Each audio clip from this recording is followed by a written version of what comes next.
evening, everyone, and welcome to tonight's episode of Hey Sister. Hey Sister, how you doing? Hey, sister, I am doing relatively well under the circumstances. Oh, y'all, we got a whole lot to talk to y'all about tonight. But hey, we are so excited to have our guest, Adrienne Fuller, with us. Hey, Adrienne. Hi, sisters.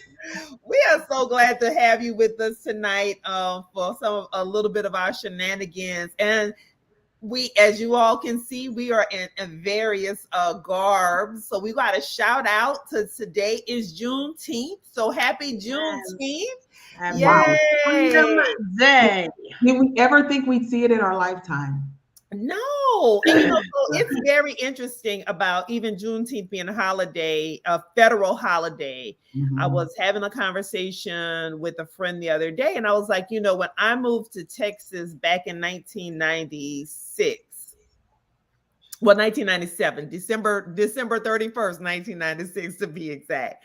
When I moved to Texas, even being in Louisiana, one state over, we didn't recognize Juneteenth. We didn't celebrate Juneteenth. It was definitely a uniquely Texas thing because it happened in Texas on that day, June 1918, I think 65,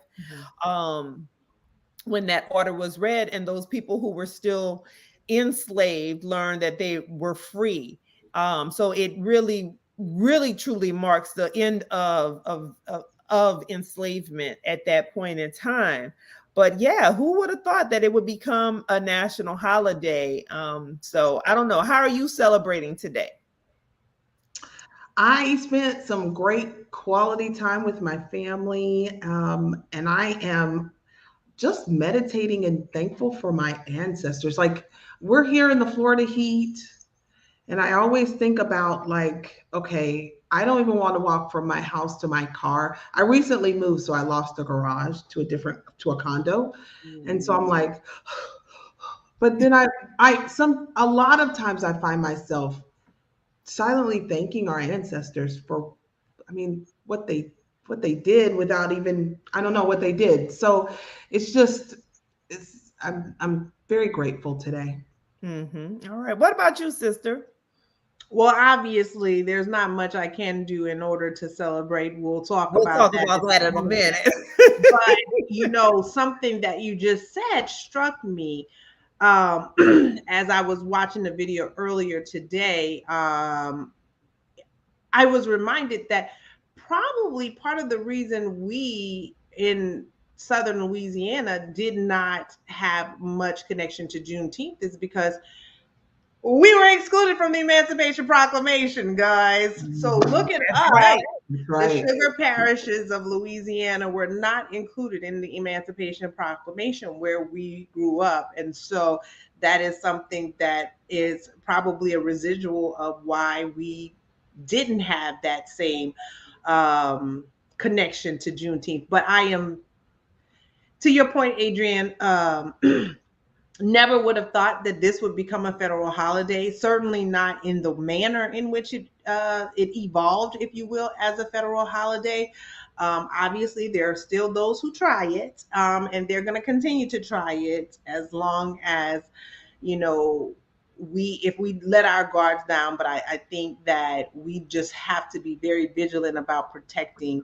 Yes, it's a federal holiday, and we can tell others, explain to them how we think that they can be good partners and good allies in this celebration, but it is not theirs to co-op. So that's something that we want to keep in mind. And to your point about that heat, I'm in Arizona, and hunty, it is times when, like you said, just trying to walk from your car. I have a garage now, but you park the car and try to get out of your car to go into the store. If it's 114 degrees, I'm like, and my people were forced to work in these conditions, not work like, I'm going and sit in front of a computer. Right. This was hard, back-breaking labor. Yes. So we definitely honor our ancestors today.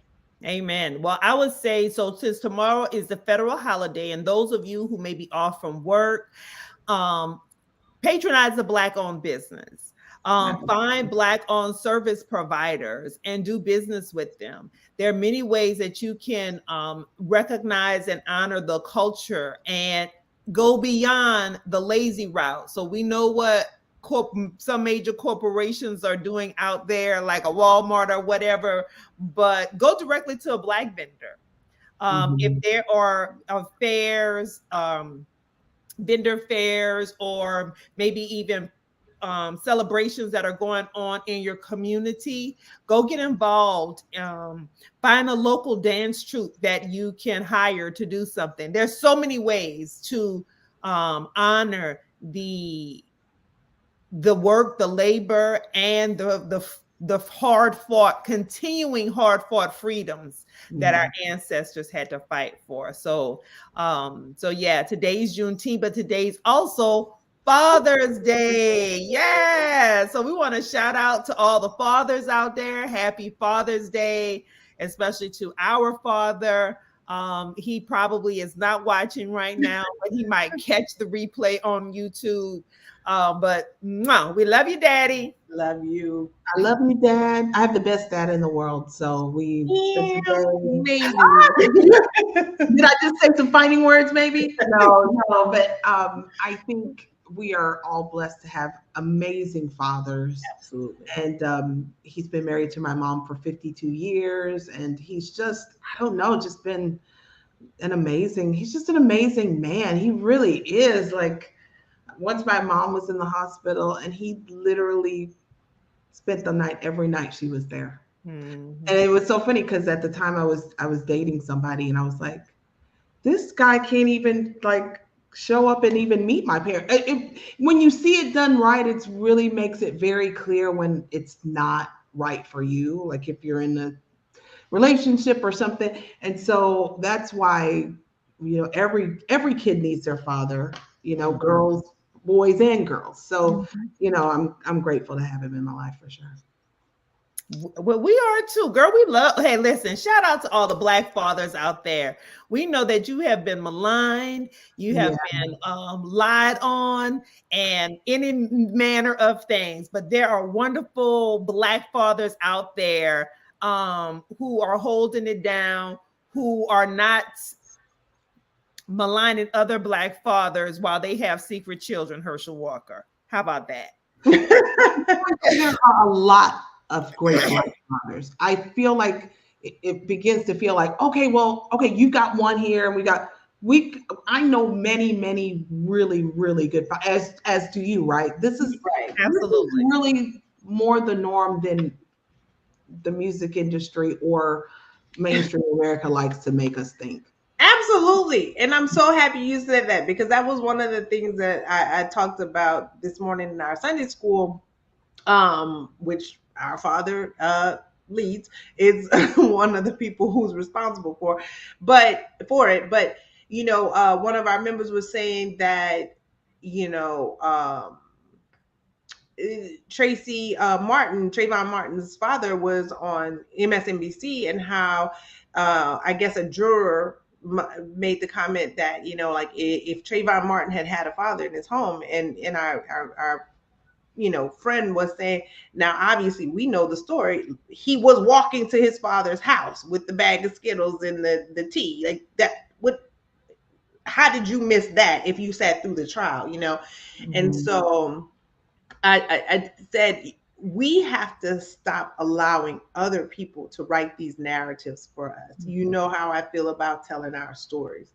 And so we need to correct people. Like, no, single fathers or absentee fathers, or all the fathers are in jail. That is not the truth.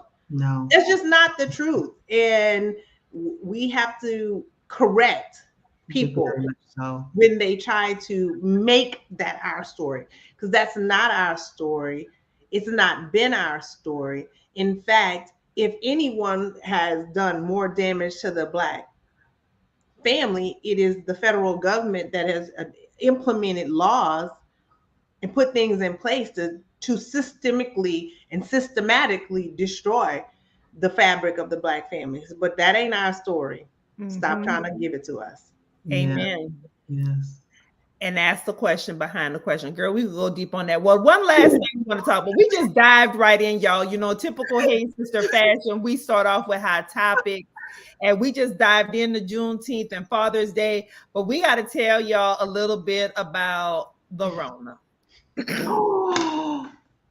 I don't even want to spill the beans, but I want to say I am the only one on this screen that does not have corona right now. I love the way you said that, Adrienne. So you can hear I've been clearing my throat a lot. So last week, over the weekend, I was like, wow, you know, these allergies, my throat's tickly. What's going on? I got the chills. What's happening with me? Did a at-home test on that Saturday. Probably tested too soon because it was negative.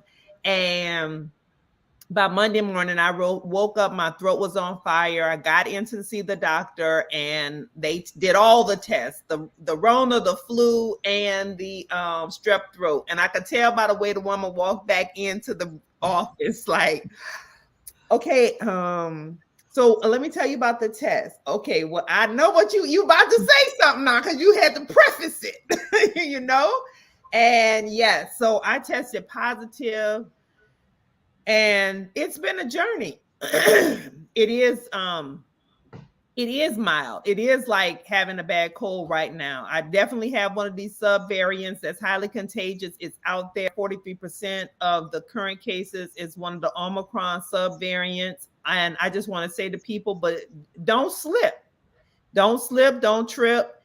It is still out there and it lingers. So this is lingering. This is like over a week.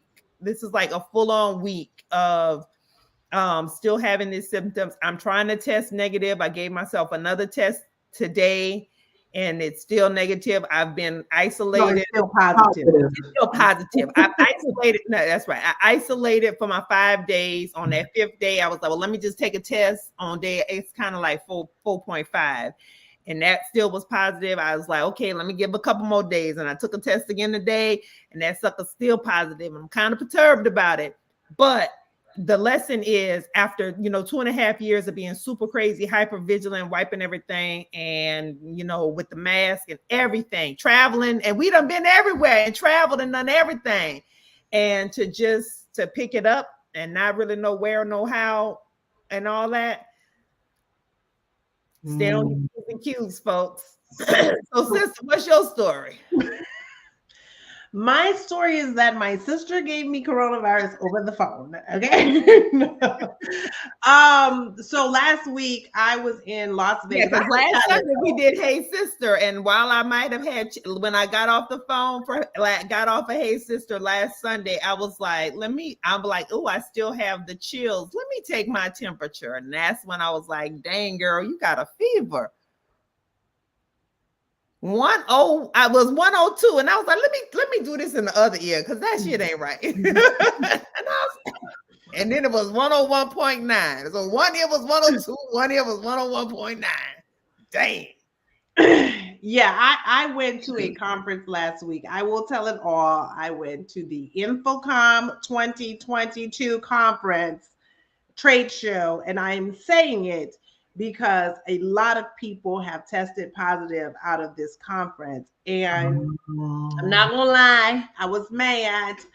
I was mad because I felt like there were more measures that could have been taken to keep us safe.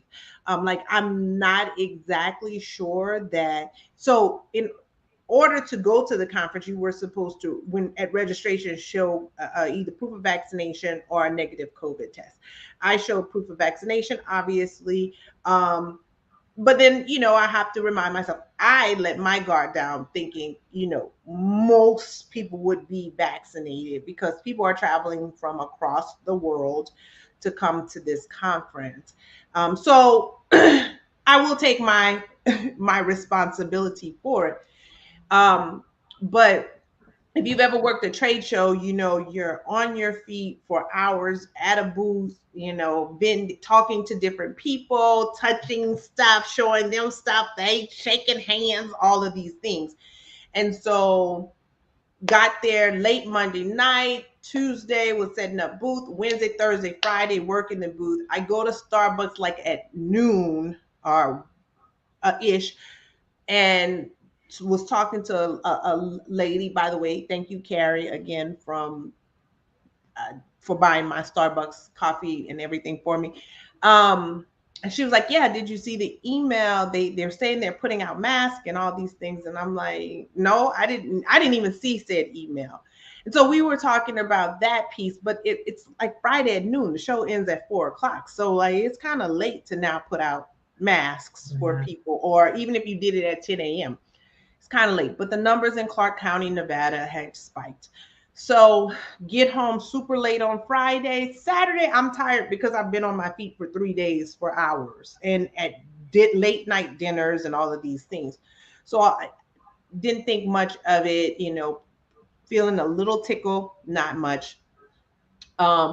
Sunday went to an event, came home, did Hey Sister, and but took a quick nap between the event and Hey Sister. Was feeling a little, but again, I just been at this work conference.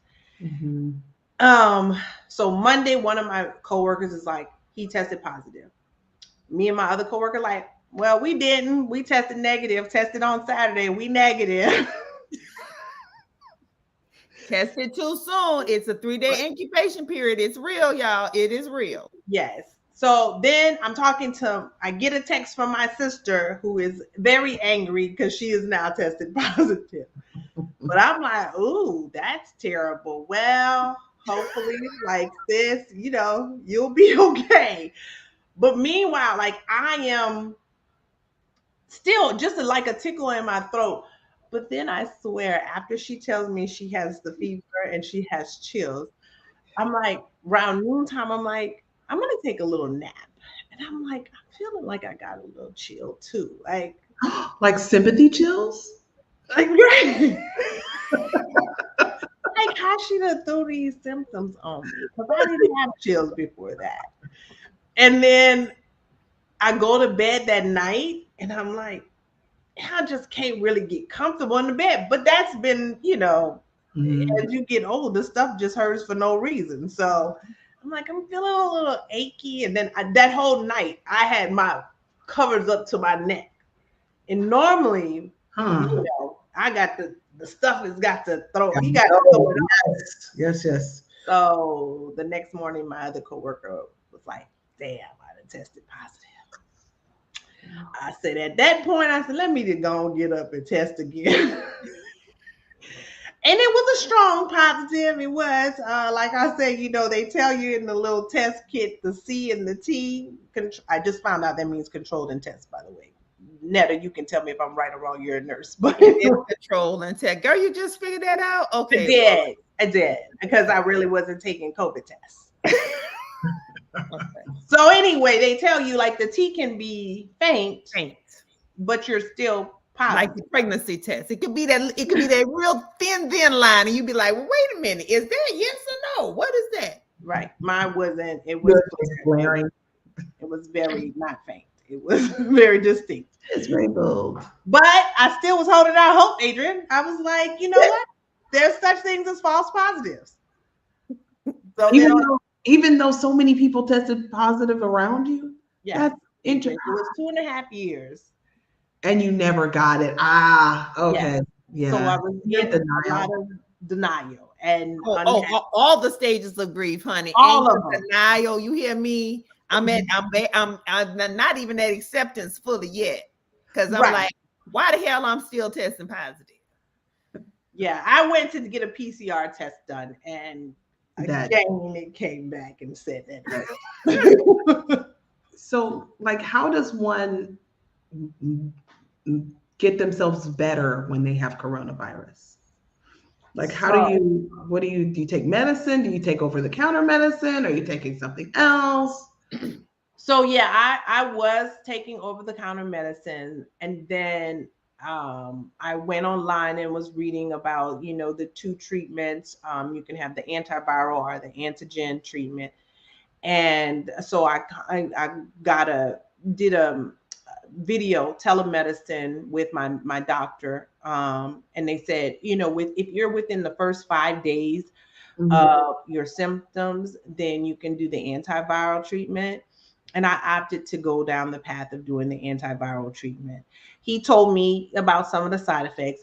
And I remember my sister, who used to work in the pharmaceutical industry, saying, with side effects, they have to report everything. So even if one person gets, like has suicidal thoughts or cancer or something, they have to report, like, all of these things are potential side effects.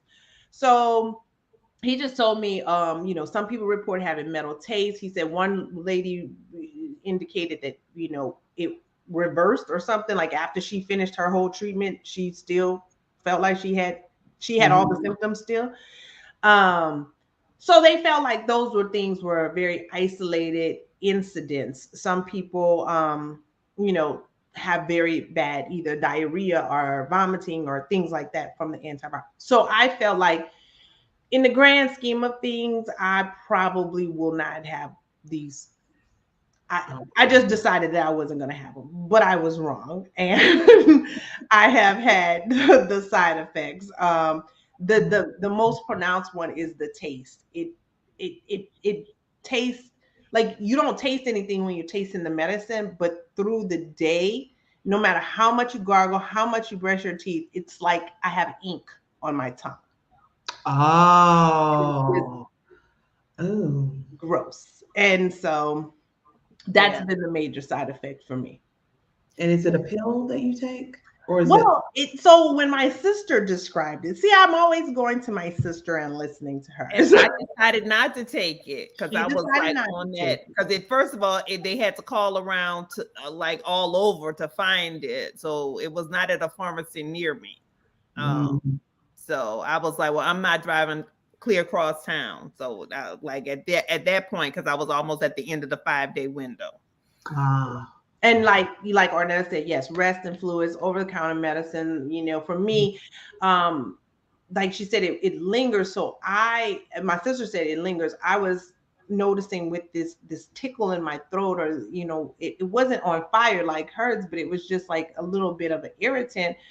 It just wasn't going away. I was like gargling with Dr. Tishner's. And if y'all know Dr. Tishner, if you don't, find out about Dr. Tishner's, but like high alcohol content with peroxide, with salt water, and nothing was really doing the trick. So I opted to go ahead and try the antiviral because I just wanted to get done with it. And I mean, while I'm on this coronavirus journey, I mean, yay, I've gotten 2 shots and a booster. I'm waiting for the next booster. I never had gotten a flu shot before. I got a flu shot because I was like, I'm trying to have all my lines of defense up. So I'm like, go take this antiviral and let's see what happens. But I will say it is, for me, if I don't know how else to describe it, but it's heavy. It is a heavy load on your body. You can, I just feel like I can feel like I'm still kind of tired and things like that. So it's not like taking an aspirin and the next few minutes you forgot that you took an aspirin. Right. Nothing like that at all. Yeah. And I thought my sister was like 3 pills for 5 days. It's actually 6 pills for 5 days. It's 3 pills in the morning, 3 pills at night for 5 days. And so I am on day 4. So I'm almost done. And I'm looking forward to not tasting ink in my mouth. And she probably gonna test negative because I ain't. God. Anyway, listen, we have blown a lot of time. Yeah, we're supposed to be talking to Adrienne here, girl. Adrienne. But she said she wanted to hear about all our crazy. I did want to hear about, especially the recovery part. Yeah. So Adrienne Fuller is the clinical director and owner of SpeechBuilders Speech and Occupational Therapy here in Central Florida. She has all the degrees. She's an author or co-author of 3 books. And we're going to talk about some of those books tonight, especially about putting your dreams to work, keys to setting up your therapy practice. We're going to talk about 30 days to get your toddler to talk.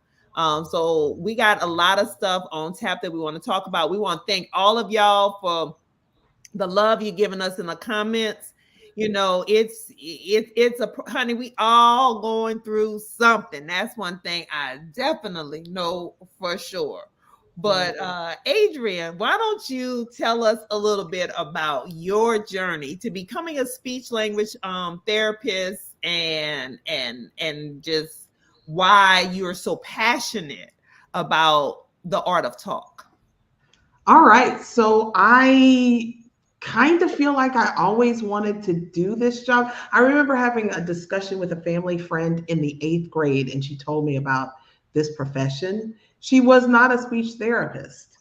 And so, no, that makes me, even earlier than that, another family friend went to my mom and said, you know what?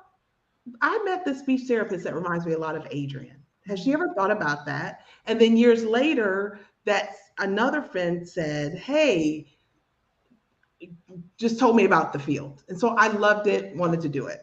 But I went to the undergrad college that did not have that degree. So I decided to be a special education major instead. And so graduated with that and said, okay, because really, to be a speech language pathologist, you kind of need a master's degree anyway to do everything you want to do. And so I knew that was going to be my end journey anyway. So I took some time off, taught middle school for 3 years, found out quickly I am not going to do this for very much longer. And so I actually went to school at the University of New Hampshire for graduate school and got my degree, and I literally have been doing that ever since. And so the thing about speech language pathology is it's so broad. So I started out in the field saying, okay, I was a teacher before, I don't want to go back to pediatrics, so I started out in a skilled nursing facility. We call that a nursing home. And so I did that, and that was really great because it was kind of like treating your grandparents. My very first job was a job in Southeast Washington, D.C. So it was like literally like with my grandparents. Like we had soul food on the cafeteria menu. Like that was awesome. Like I'd never seen anything. To go from like no diversity in New Hampshire to like a lot of like everyone looks like me in Washington, D.C. was really great, a great experience. And so, but yeah, I did that, worked with adults that had strokes and had difficulty swallowing. So we worked on that and retraining those muscles and sometimes altering their diet so they could swallow safely. And if they had a TBI or a brain injury, we would help with that. And so I really enjoyed that until I didn't anymore. But for me, being an entrepreneur was kind of something that I felt called to do. So I felt like nothing was ever going to fit until I actually did that thing. And so I worked there, and then I worked kind of like in the school, like with kids for a while. And I kind of had a little bit of a difficult time just finding the right groove. But I feel like sometimes if you're not really walking in what you're called to do, nothing feels quite right. And so that was really my journey. And so the person that I wrote Putting Your Dreams to Work with 2 of my really good friends, Natasha Carby Joseph and Pamela Rowe. They are both speech language pathologists. And actually, of the 3 of us, I was the last one to start my private practice. But I remember, especially Pam in the beginning, like I would take her to lunch like every couple of months and try to get her to convince me that it was time for me to do it. Because, it's so scary. Like jumping off and being an entrepreneur is so scary. Like no one says when you let go of that 9 to 5, which I still think is a very good option. So I do want to just do like that little segue, because I just feel like sometimes we vilify oh, I have a job, a 9 to 5. A 9 to 5 is a great thing. You can use your 9 to 5 to build anything and do your private practice on the side, do your side hustle on the side, or work on your passion on the side.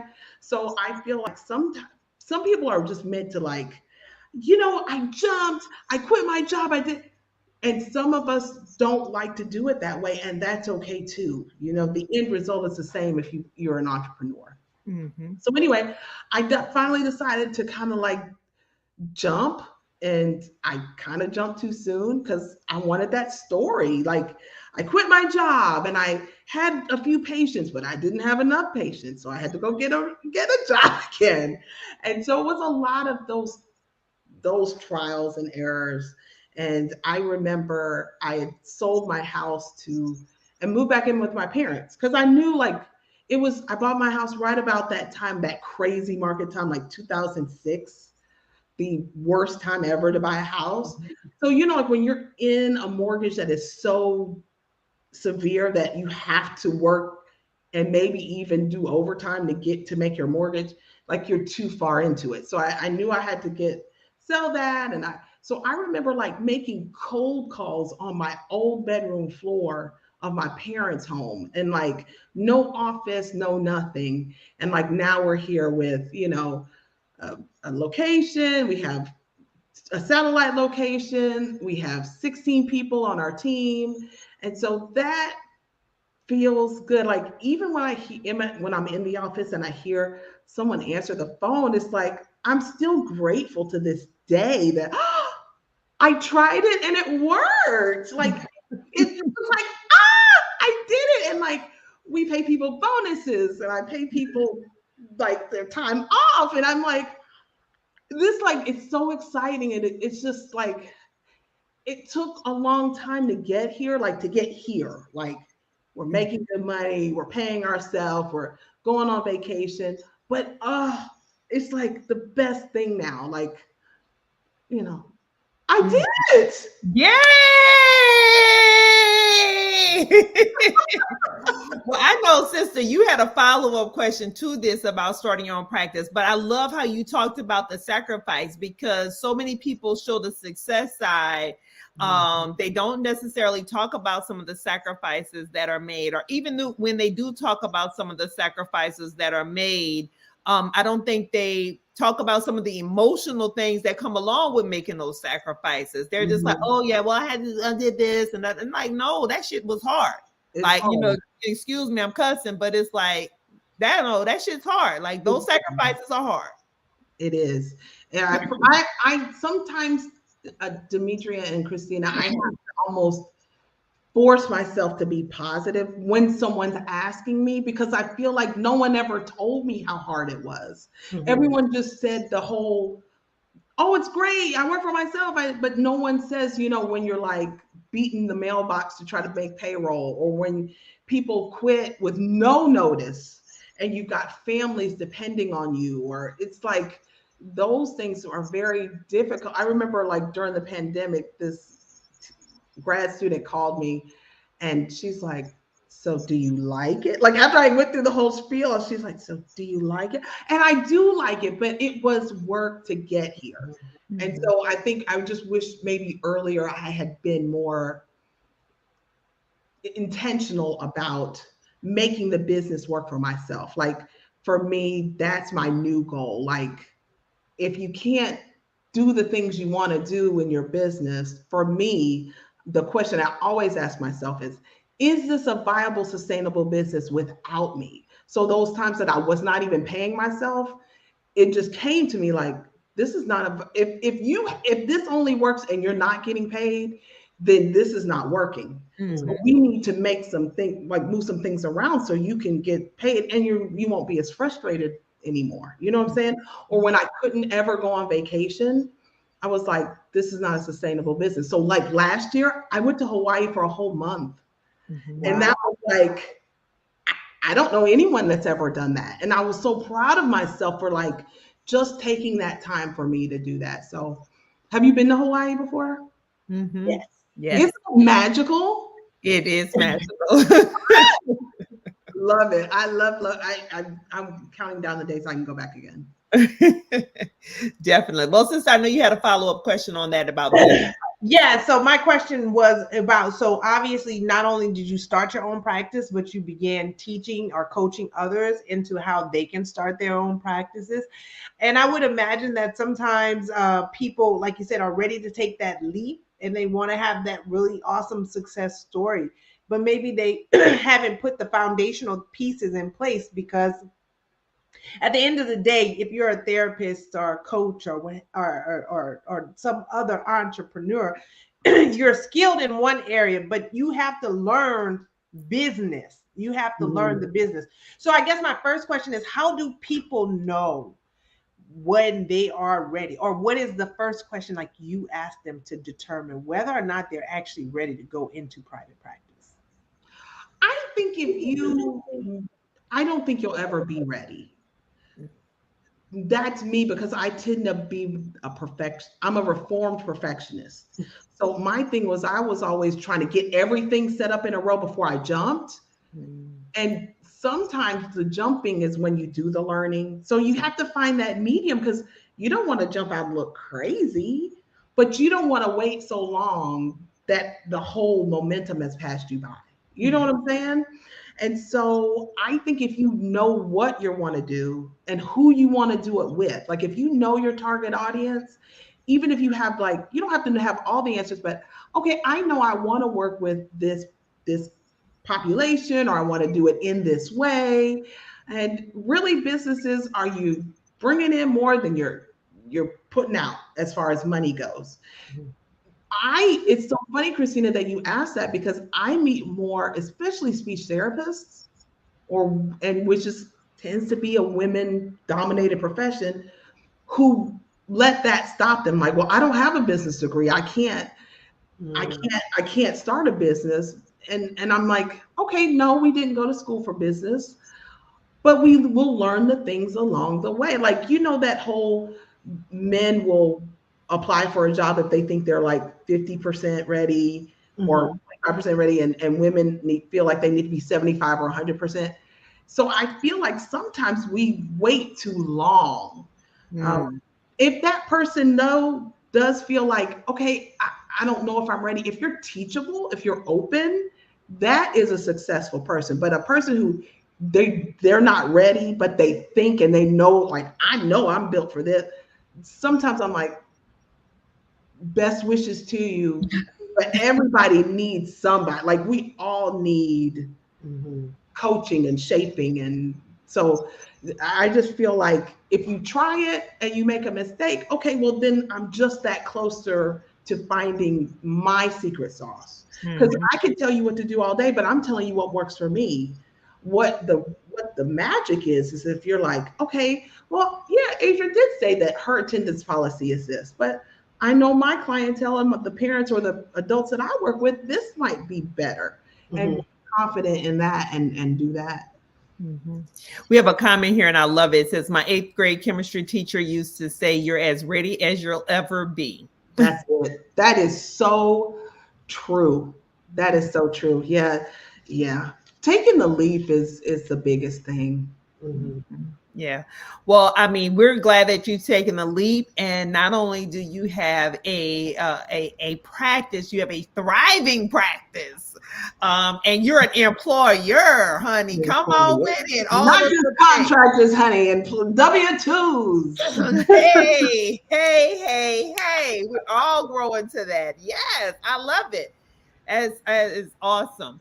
So one of your books is about that, where you talk about the putting your dreams to work, setting up your practice. Another one of your books is titled 30 Days to Get Your Toddler Talking.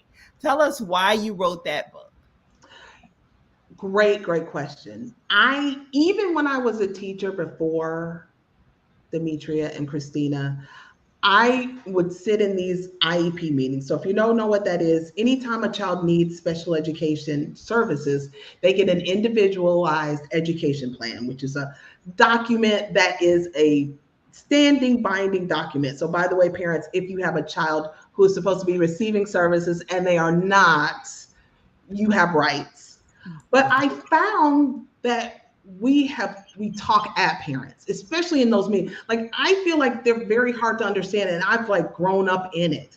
So to be a parent, like, I remember being in a elementary school. It was like 7:50. School starts at 8. We drop a bomb on a mom that her kid is language impaired, being like fourth grader, diagnosed for the first time. Mom looks like she's been hit by the bus. The bell rings and we leave. And I'm like, I felt so bad. Like, we just dropped a whole lot on this lady. And then we'll say, okay, well, bye, see ya. And let me tell you this. I think in the schools, everyone's overworked. So I'm not here to say what teachers aren't doing, what special educators aren't doing. I think we're all doing our best. But even when I became a speech language pathologist, in either setting, in the nursing home setting and in the school setting, I feel like we're talking at family members. But when it comes to kids, I feel like the toddler age, those are like precious moments. That time is so precious for us to get in there and make a difference. And a lot of times parents aren't, and I get it, like, you're not necessarily ready to hear that news, because that means I'm breaking your dreams that you've had for your child. So I always, even when I get the worst and the meanest parent, I recognize that, hey, no one wants to say, hey, I have a child that something's technically, no one loves to say that. I don't think.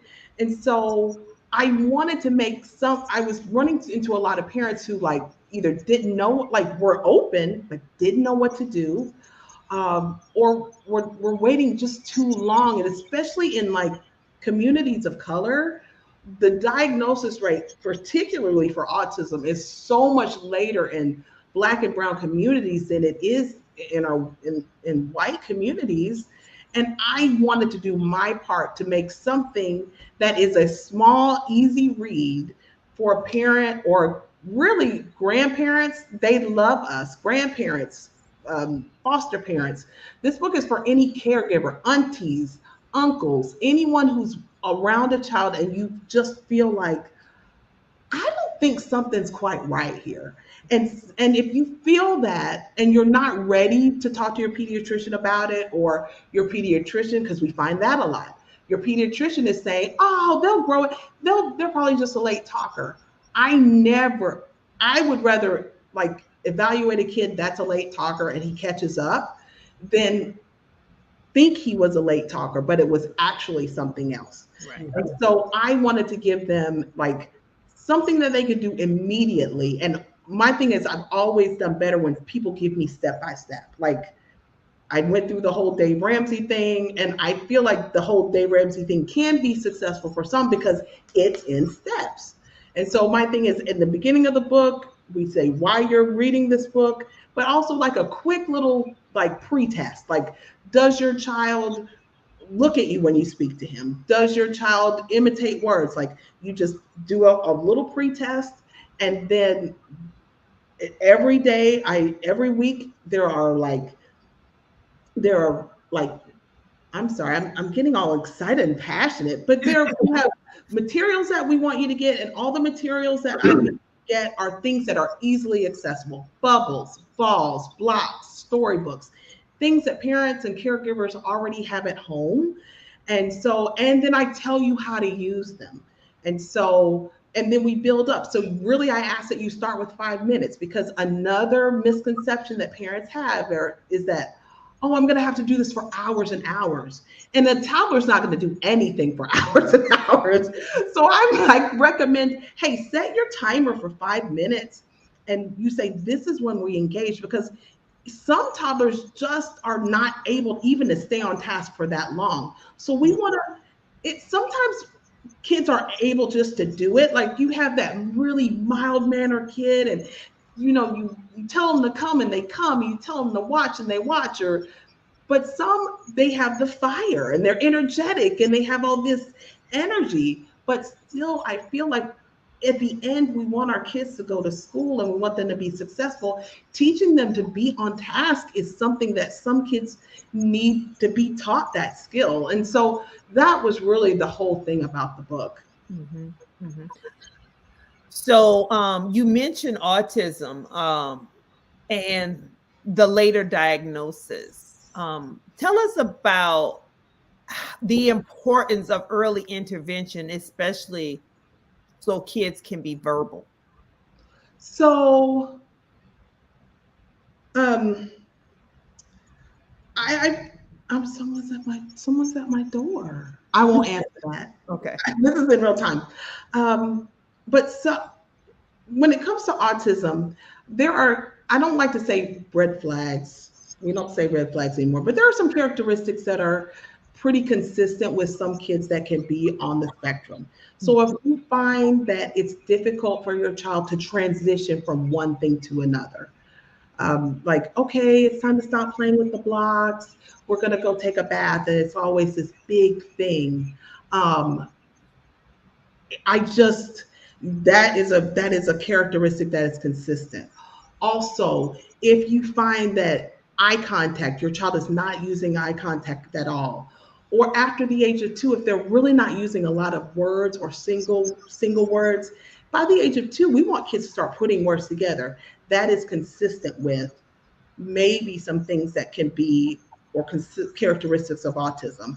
Um, if your child, if another thing that can be, if you find that your child is very methodical or they need things in a certain way, or they're lining things up all the time, or if they are very sensitive to loud noises, or you feel like sometimes they're always like wanting like input, like sensory input, like they're banging their head, or they're really sensitive to touch. All of those things could be um, characteristics. And so if you're seeing that, I might start my own little log or journal, because when we get in the pediatrician's office, often they are they're short on time, and they're 15 trying to minutes, 15 15 minutes minutes. of that. And so sometimes they're going to try to talk you out of it. So who's going to be your own child's advocate more than you? You've got to be your own child's advocate. And sometimes you have to push them like, this is what is happening. I need a referral for a pediatric neurologist. I need to see a developmental pediatrician. And a lot of times I tell parents all the time, if I say, this is what I'm seeing, I want you to go to the pediatric neurologist to diagnose or rule out autism. Because I've sent hundreds of kids out. Half of them come back as no's. So often ADHD can like commingle or overlap. And so, yeah, if you think that, I would rather you know and you go ahead and get the information. You can do with the information what you want to, but you don't want to wait so long that it's like you're almost on fire. We get that a lot in the clinic. Like, okay, I'm going to call because I need an appointment. I need an appointment now. But we're like, whoa, like, where's the fire? But for them, it is a fire because the tantrums are escalating. You're not able, like, you can only pick a child up and move their body so long before they outgrow that. And so if you have even an inkling, go ahead and make an appointment. You can cancel an appointment quicker than you can get one when you really think you need it. So if you don't get anything from me today, make the appointment and cancel it rather than not making it at all, and then you need it later. Yeah. And I would say make all the appointments. I know we ended up having to do vision therapy for our kids and having to see a developmental optometrist. Having a convergence insufficient, like stuff we never even had heard about, like say what now? But again, it mimics other things. So you're thinking, oh, well, they have attention issues, they have this, but no, actually your eyes are tired. Because you know, and you are mixing, you know, switching letters and stuff. And it's like, well, you shouldn't be switching letters backwards anymore at this age. What's going on? Really? So been down that road. And so whether it's that pediatric neurologist, whether it's a developmental optometrist, a speech language pathologist, occupational therapist, I say get all the services, get them all, test it all. If you have insurance, And if you have to fight to get those things approved, find you an advocate, find someone that can be on your side to Mhm. help you fight to get all the testing done, because it's like she said, it's better to know than to not know. And oftentimes our kids get more services under the age of 5 and 6 than they do after. And Mhm. so to wait, like we have someone on caseload now, and we're very, we really want the testing to happen, but the parents just don't. And for, I now realize that I have to respect that we Mhm. don't have to agree for me to treat your baby at all. But as that time is going on, like we've literally had patients on our caseload when the kid turns 5, the insurance is out. And so I'm Mhm. like, we had 4 years and we had got really good therapy. Like we send therapists out to schools. There are some agencies or private practices that'll send them out to your home. You can, there's so many ways you can attack this. Um, yeah, let's, don't wait and see, just see. Mhm. And then even if you're not ready for that, those words to be said, you would rather have them and you can go back to them than you're scurrying. Absolutely. You're tuned in live with Hey Sister. We have speech, language, and occupational therapist Adrienne Fuller. She is the lead clinician at SpeechBuilders here in Central Florida. We're gonna run her website so you all can go out there. And she got employees, like we say, W2 employees, child. So And I am only a speech language pathologist, but yes. we do have OT at our clinic. Okay. Okay. Yeah. Sorry. Okay. So yes, it's they're available at SpeechBuilders. How about that? Mhm. Sister, I'm gonna toss it to you for a question. So thank you. That was a lot of really good information. I'm just curious, in your book, do you give some sort of number one timeline? So if you notice these things within the first 6 months or year, 2 to 2 years, what have you, do you give timelines for where different milestones should be? And then my second question is there a glossary of terms? Because to be honest with you all, of course, I know what a pediatrician is. I've really not thought about, I mean, I don't have children, but I've never thought about a pediatric neurologist or a developmental optometrist or ophthalmologist, or, these are some really challenging terms for people who either are not regularly exposed. Obviously, a lot of these roles that might have back in the day, like I remember when they gave eye tests and hearing tests in schools. I don't know that they even do that stuff anymore. So how does a parent even know what those terms are in order to provide, to make those appointments? Wow, that's a really good question. Well, in the book, we do have developmental milestones for speech and language from birth all the way through 3 or 4 years old. Your point is very valid, Christina, about the terms. And I guess I should have consulted with you before I wrote the book, because I do actually love that. I'm in the process of turning some of my lives and starting a podcast. I think that would be and I also do a really great blog every month on my own website for parents. But I think the terms, that's a great one, because yes, I try to say this is where you should take your child as far as that goes. The terms, though, every term I use is defined in the book, but a glossary, I would be very interested in adding that, or even putting it on our website, I think would be very beneficial for parents. Well, like I said, for me, there are just so many things that, to Demetria's point about her children, I had never heard of any of those things. If you wrote a letter backwards, in that was that you were dyslexic. And Mhm. then dyslexia didn't even come into our lexicon until much older in life. Mhm. So there are so many things that you mentioned about having autistic children. I don't know that I knew. Obviously, there were children who I went to school with who must have been autistic, but I don't know that we ever used that term to describe them. And then suddenly, when, years later, I become an adult, I have several friends who have children who are autistic or on the spectrum, as we say. And even the terminology on the spectrum, you know, at some point it was like, are you allowed to say that? Is that not considered a derogatory thing? So I just think terminology sometimes, look, I work in the tech industry and folks are good for wanting to throw out stuff. And okay, I don't know what any of that means, but if you would like to break that acronym down, that would be helpful, because I may understand the concept, but have absolutely no idea what terms you just used. So I just think that there are a lot of parents that probably wouldn't even know that these services are available to them.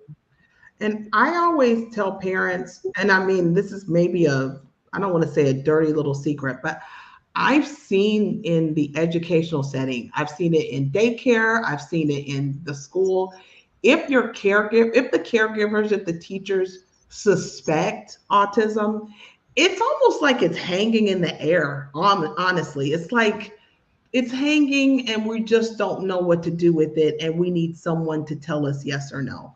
And so I feel like no, it's not almost. It even helps when it comes to the teachers and the people who deal with your child on an everyday basis. When they know that there's other things at play, it helps them be better for your child. But if you stuck your head in the sand and I get why that's happening, but if you just are like so overwhelmed with it, you don't want to do anything but wait. I just feel like sometimes if you feel like something's wrong, let's start testing. Like you said, get all the tests so we can start crossing things off and narrow down what it could be. Because a lot of times you'll say, oh, I think it's autism, and it comes back, it's a no. Great, it's not that, but we still know something's wrong. So should we get testing for other things? Like, honestly, until you said that about vision therapy, I never knew that was an issue with kids. And a lot of times, especially with kids that look like me, it's like they're not trying hard enough, or they're not focused, or they're not. And they're disciplinary problem. Right. And it's like, I guess is that a microaggression? That's a microaggression, right? Yeah. And that those are some of the things that it was weird, because when we went to the vision therapy appointment, it was for our son. And because he's 4 years older than my daughter. And as we sat there and listened to, they give you like this little video to watch about like what vision like therapy is about, and what are some of the things, and all the things you just said. And I was like, wow, like you sitting there, you trying to get them to do their work, and they're reading the same thing over and over again, and they're not progressing. Or you're like, you think it's their effort, and you're like, and so then we looked at each other and we're like, we need to get our daughter tested, like right here, right now. And so she ended up like needing some therapy too. And actually she needed glasses for a while. So she was like 3 years old at the time. And so it was just, her eyes were weak. So she needed those for a time to strengthen her eyes. And so she's grown out of that. My son had a little more difficulty. He had convergence insufficiency. And so basically our eyes work like binoculars. Yes, we have two eyes, but they come together and they work like binoculars. So you see one image. Well, when you have convergence insufficiency, your brain is seeing two and really fighting really, really hard to make it look like one thing. And I mean, he was like reading at a high proficiency level. Like literally they were testing his reading level like at college level, but then he was mixing B's and D's. And they were like, something ain't right about this. So something's going on. And so that's how I'm all about the testing for everything. Because but how does one do that when there's when Well, they you don't. you have to have partners, your teachers, like Adrienne said. If they feel like something, you need to be that parent to be like, listen, tell me everything on thing. Tell me But everything. financially as well. So are there resources for women that and parents that don't have quite as many I would resources? I would say even if early on, like if you even I mean, if you're on Medicaid, you can get You these do. services and get the testing. But like she said, it's that 0 to 5, baby. It's if that's the window. That is, and to me, Medicaid is one of the best insurance plans for therapy. Like honestly, I've seen kids with Medicaid get more therapy than kids on any commercial plan. And Mhm. so, because times have been hard, if you're a parent and you're receiving those services, don't be shamed. Don't do any. Go ahead and get your child exactly what they need. And let me just do another public service announcement. If your child knows their numbers and their colors, that doesn't mean they're okay. I treat so many kids who know all their colors and they can count up until 20 and they can even start to name something, but that doesn't mean they have language skills. They can't tell me what happened. They can't imitate words. They can only do this kinds of or alphabet. That's another one. They know all their letters. They know all their colors. Letters and colors are great. It's great for kindergarten readiness, but as far as language skills and those kinds of things, that is not an indicator. Mhm. Wow. That is you said a whole mouthful right there. Mhm. Because so we titled this The Art of Talk. Um and I know we're going to go a little bit over, so that's okay, but let's talk about what goes into language, because I think people take for granted that Mhm. language is a complex thing. It really is. It's actually made up of 5 aspects. There's morphology, there's phonology, the sounds that you make and how you make them. Morphology and syntax, that's the grammar piece. And then you have pragmatics. So pragmatics is to me some of the most misunderstood part of language. And so if they prefer to be alone, if they have difficulty relating to other kids and not just aggressive, like sometimes, especially when I do like some evals, they're like, oh, they're aggressive, they can't play with other kids. That's one part. But does your kid really just, are they a loner? And hey, I was a shy kid. A lot of people are shy and like you don't have social skills or you don't have or that kid that has literally no filter, and so it's like this kid's gonna get his ass kicked one day. Like that kid might have a pragmatic or a social disorder. It's not him just being a jerk. And so I also feel like in our community at times it's one of those things like, oh well, he or if a kid never initiates conversation ever or communication, that's an issue. But sometimes I feel like it's one of those like, oh, well, I mean, I didn't talk until I was 3, so it's probably normal, but that's not normal. So I want us to normalize talking at 1 and 2 instead of like, oh, he didn't talk until he was 4. And so that's delayed. And so, yeah, there's so much that goes into talking language. And are you able to carry conversations on for more than 1 or 2 turns? Are you able to initiate? Are you able to participate in group activities? Do you know what words mean? That's semantics. That's a vocabulary piece of language. So language is so complex. So it's not like, oh, he says wabbit for rabbit, or oh, he never talks. It's so much more complex. But if you see a disorder, it's fixable. I don't want to make language so like, oh, it's just this most complex thing. It is very complex, but we're professionals and we are trained to actually deal with it and remediate that. So I have to ask a question then. I don't think I didn't prepare you for this one, but just based on what you just said. Um, so should parents speak in baby talk to their children? Mhm. Ooh, that's a really good one. Parents should speak to their kids. baby talk is fine. I think what I find in, I hope I'm not being offensive when I say parents of color, but I feel like that's kind of our audience. And so I feel like sometimes, because even when I talk to my nieces, it's a lot of me asking questions. So if that's the only way you're communicating to your child, it's not always like descriptive. So instead of saying, hey, what's this? You could say, mommy's taking some tea. Ooh, this tea is good. Would you like some tea? But instead of like, what's this? What's this? What's this? And then the kid is like, but I don't have any words. And you're like, you know it. It's like, it's just frustration all around. So baby talk, is it preferred? Not necessarily, but when they're babies, it's fine. I think just talking, just saturating your child's like environment with language is, I call it turning on the Disney. Everything you're doing, you're going to say, look at that car is red. You ready to get in our car? Because our car is blue.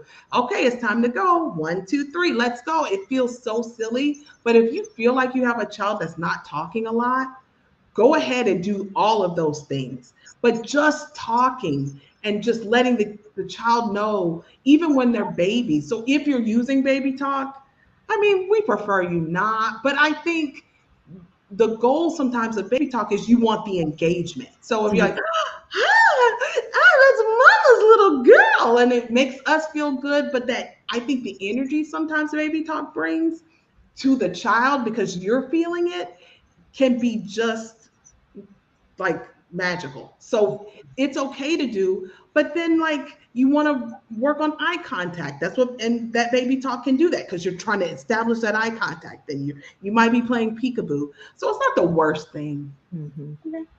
But I love the way you say saturate your child's world with language and be very descriptive. And real, I think being descriptive of the things around us, we need to be more descriptive with our emotions and feelings, because we find that our children don't have language for what they're experiencing and feeling, because all we know is happy and sad and mad and glad.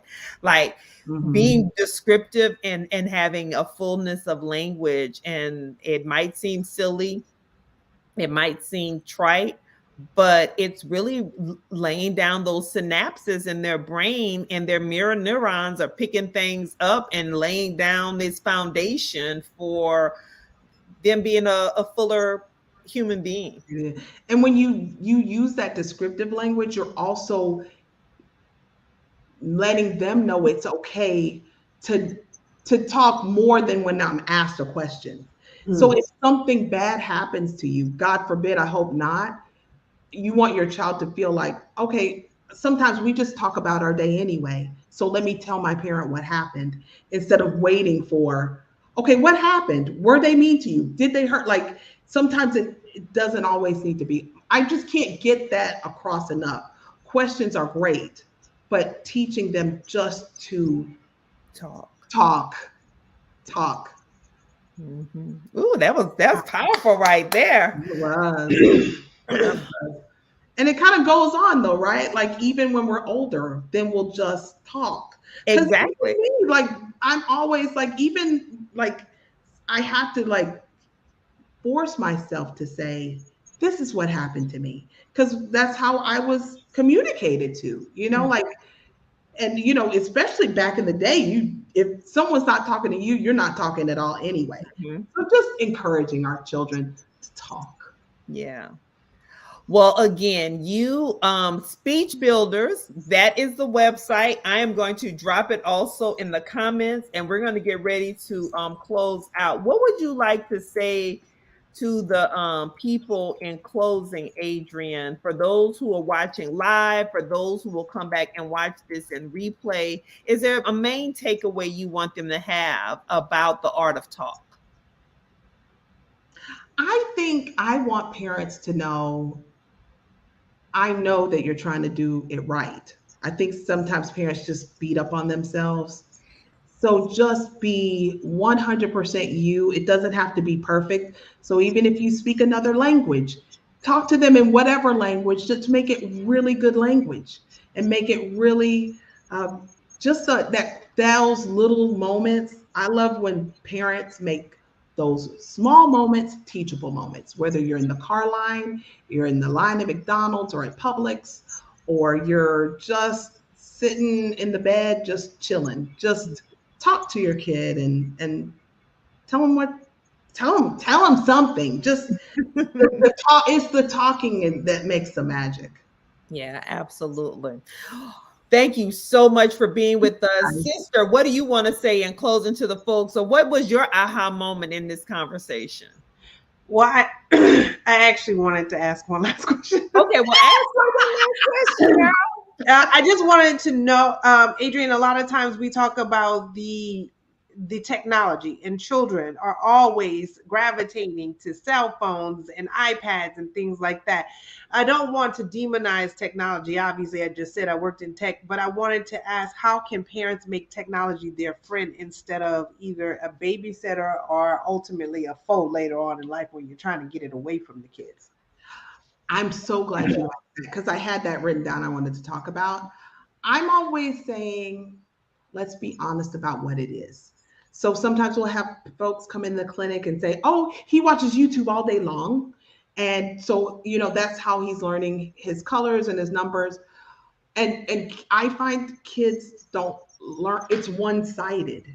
They're not interacting with it. So I use my iPad in my speech therapy. I use my phone in my speech therapy sessions. But if I'm turning on a YouTube video, I'm pausing it to see if they'll ask me to turn it back on. I'm pointing out things in the video. You want it to be cooperative and not something that you're just letting them do. And I think it's so cute when little kids can, work your iPhone and they can pull the things up and the apps up themselves. But if you're not careful, it's because it's one-sided. And I find this with our kids on the spectrum, it's almost just envelops them. It almost just takes them further into their own world. Mm-hmm. And what we're trying to do is bring them out. So if you find that your child feels like they're in their own world and that they're just looking at their phone like almost like they're entranced, we all need a shower. We all need a minute. Use your phone, use your videos for that, and that's fine. But please don't call it school when it's not that. It is not. I don't find any of it to be learning. I mean, some of it is, and the concepts can reinforce what you're teaching them.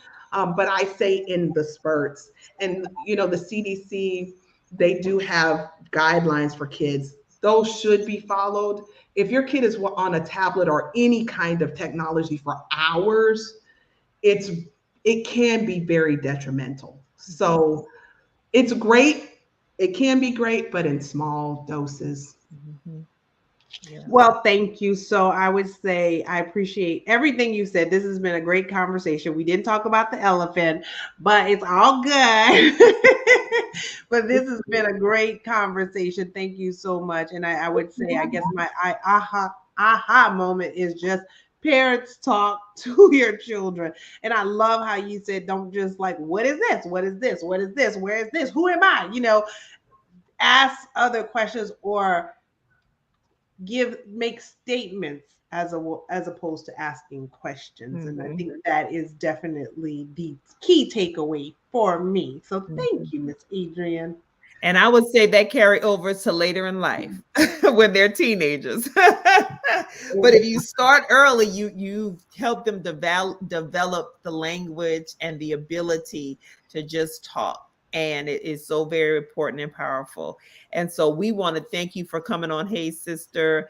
Thank you for indulging us as we talked about our journey with Rona. We have Joanne says, great conversation. Thank you, friends. Thank you, Joanne, for tuning in. We just want to tell everybody we appreciate you so much for tuning in to Hey Sister. And if you know someone who may have a child that is struggling, and they are struggling with coming to terms with some things, maybe you can share this show and share this episode with them and have them reach out to Adrienne. She has so many great resources on her website. It's in our it's here in our comments, so you can go back and find it. But share these tools and resources with them, because our children deserve it. They do. Our They children do. deserve it. They So, do. I hope yeah. you guys feel better. Thank you. Yes. As I clear my throat one more time. So with that, we're gonna sign off. We're gonna wave by the beat. You hold the line, Adrienne and Christina. We say good night, everybody. Good night. Have a good one.